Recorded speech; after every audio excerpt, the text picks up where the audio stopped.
what happened was the forms that were meant to have various approved security features and names of candidates printed in accordance with the ballot proofs and as verified by the due diligence teams the Commission sent to Dubai.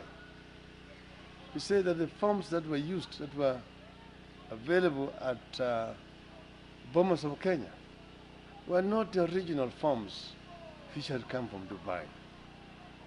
And we said some of them, when you did the scanning, for example, of the barcode, which was supposed to give you the name of the constituency and the polling station number, you were getting the names of hotels in France or some supermarkets. Now, the other one said the Commission had contracted Mrs. MPI to avail printing and scanning machines across the country for use with posts. Respond and explain on whether these machines were supplied, fit for purpose as contracted, and where they were availed and failed to work, the failure. And then the Commission spent 848 million shillings to purchase satellite phones.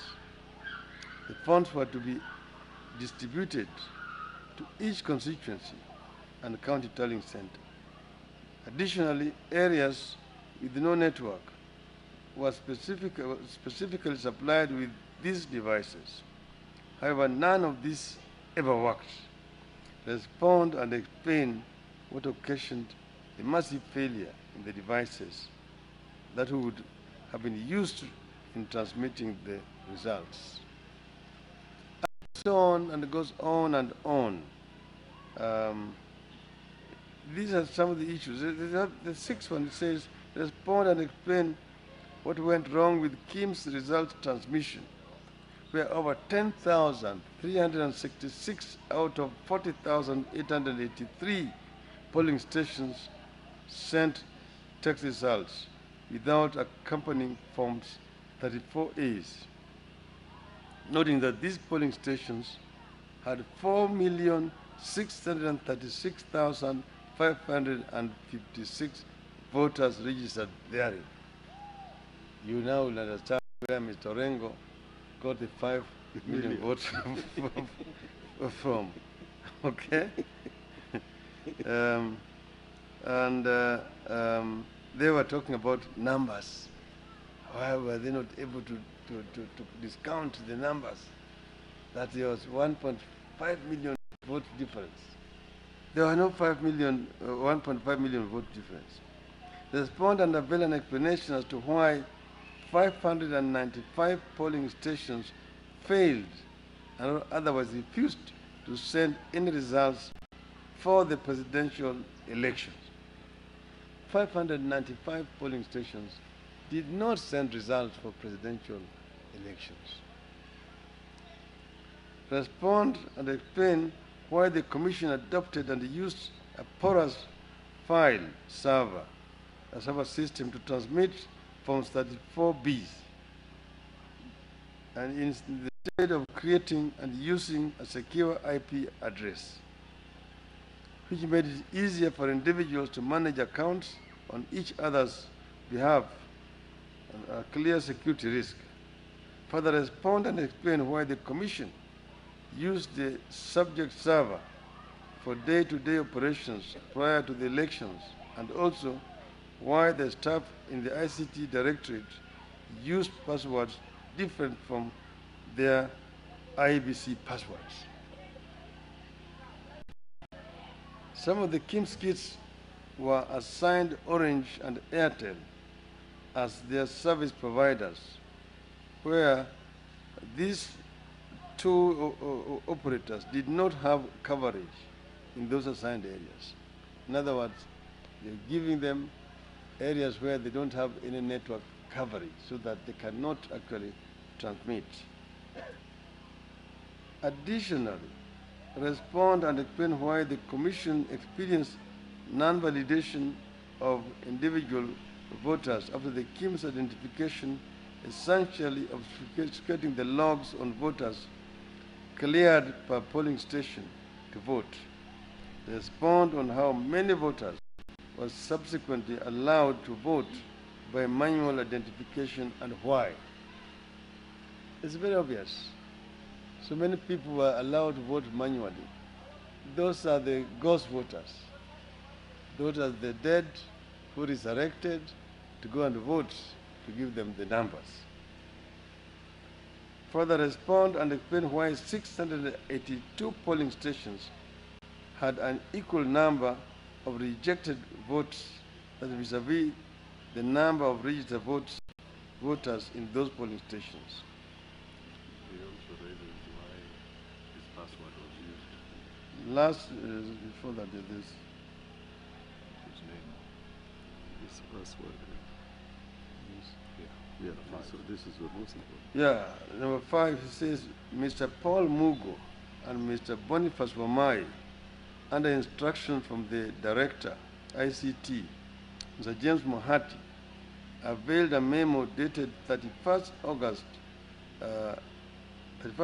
2017 to the chairman's office through your office, which memo confirmed the creation of a username account and a password in the name of the chairperson of IBC without my knowledge or consent. And subsequently, this account was used to undertake over 9,934 transactions. I direct that you take immediate action against these officers and report back by close day of business today. This is what we say, that nearly 10,000 from 34 A's were altered in the servers using the password of the chairman.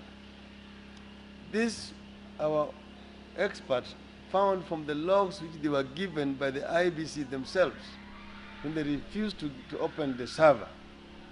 They gave our people the logs, and our experts were able to decipher and find out that in fact, but they started entering data in the server on the 7th of August. That's a day before the polling. They had already started polling themselves inside it. And this continued. And that's a password of one Mr. Chirchir. Chirchir, who was the chief agent of Mr. Uhuru Kenyatta, was also posting results in this IBC server himself. So Jubilee cannot tell us about what happened in the election. They know exactly what happened. What happened here is so criminal. That's why we are saying that these Jubilee people actually belong to jail. These are not people you even want to compete with. They are not fair competitors. They just want to steal. They want to steal the right of the people of Kenya.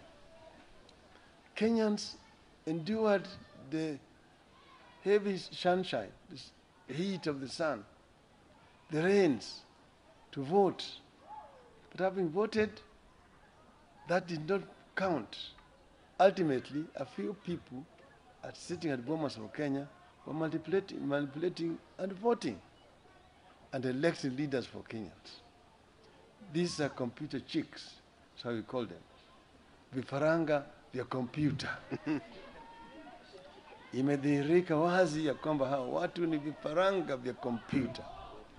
Kwa hivyo, Bwana Uhuru Kenyatta, shame on you. You should not be standing in front of Kenyans, beating your chest and saying how you were elected, how you won the election. You did not win these elections. Allow the people of Kenya to democratically elect their leaders. You and your deputy, Honorable William Ruto, you are a big shame to the nation of Kenya. Thank you.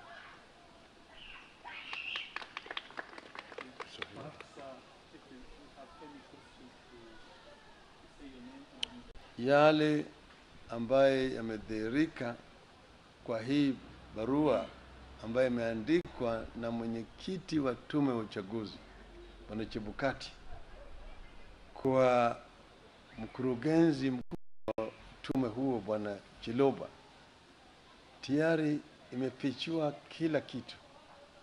Imeonyesha dhahiri shahiri vile njama ilifanywa ya kuiba kura na vile ilivyofanyika. Yale yote ambayo tulipeleka mahakamani yamo hapa. Bwana mwenyekiti ameuliza Bwana Chiloba amueleze yale yote ambayo yalifanyika. Kwa mfano vile sahihi yake ilitumika kubatilisha matokeo ya uchaguzi kwa vituo kama 10,000 na kitu. Yaani matokeo yalibadilishwa hapo Bomas wa Kenya. Kuna vituo vingine ambayo hazikupiga kura.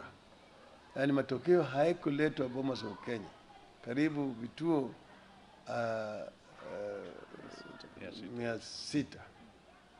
600. Kura zao hazikuhesabika kwa upande wa urais. Kuna zingine ambaye zile kura ambaye iliharibika ni kama sawa. Na hizo vile vile ni kama karibu 600. Kwa hivyo zilikuwa kuna uchafu mingi ambayo walikuwa nafanyika hapa. Walikuwa wanachukua matokeo kutoka huko ambayo walikuwa hawataki, alafu wanabadilisha. Na sasa walikuwa hatumii ile forms ambazo zilichapishwa ambazo zilikuwa na zile security features ambazo zilitoka Dubai. Kuna hizi forms ambazo zilichapishwa kwa kampuni moja hapa Mombasa Road banaitwa Elams.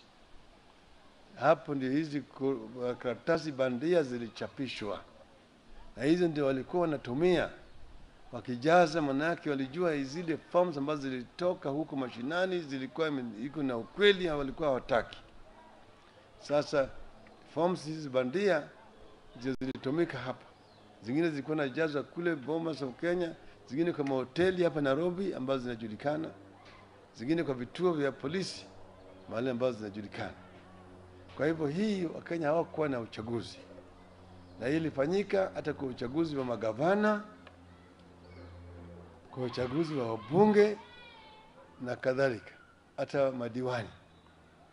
Pale umeona 55-44 hapo kulikuwa na njama na walikuwa wamepanga kwenye mashini. Kwa hivyo kama ingewezekana ingekuwa Wakenya warudie uchaguzi.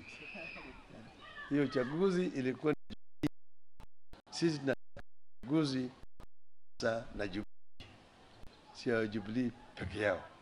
Lakini tunasema ni aibu kubwa sana. Hiyo mtu yeyote ambaye anaweza kusimama mbele ya umma ya Kenya na kutetea yale ambayo yalifanyika ni mtu ambaye ni adui ya Wakenya wote. Sisi tulisema kama tungeshindwa tungekubali. Asiyekubali kushindwa sio mshindwa.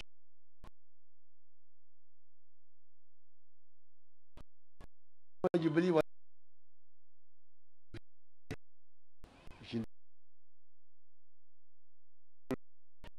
tutarudia Mrs.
wengi sasa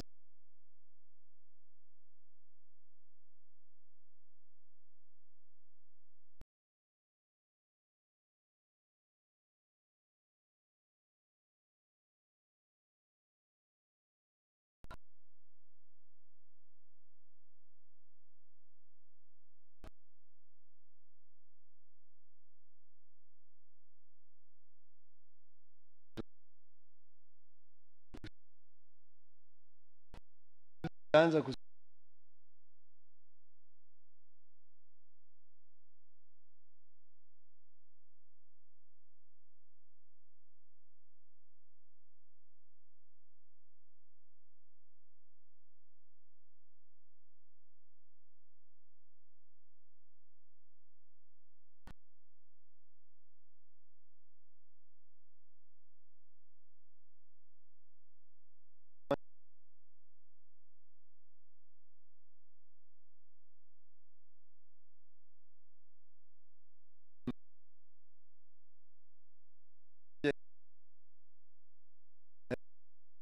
kutangia kwa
vile ninavyoona leo ndio wanafunga siku ya watu kukata rufaa, na tayari kuna petitions mingi zaidi ambazo zimeingia mahakamani.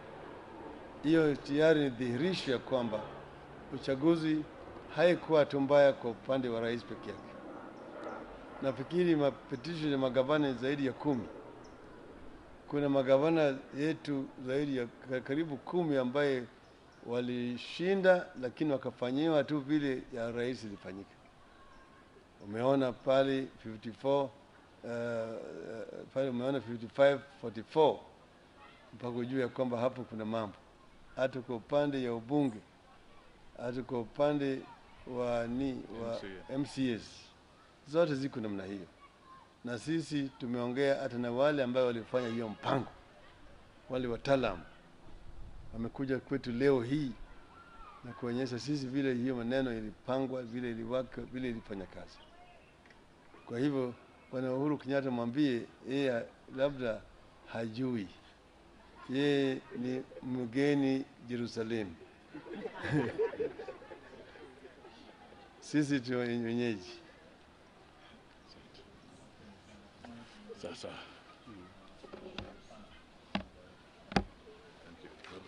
That is it. The church leaders also should talk.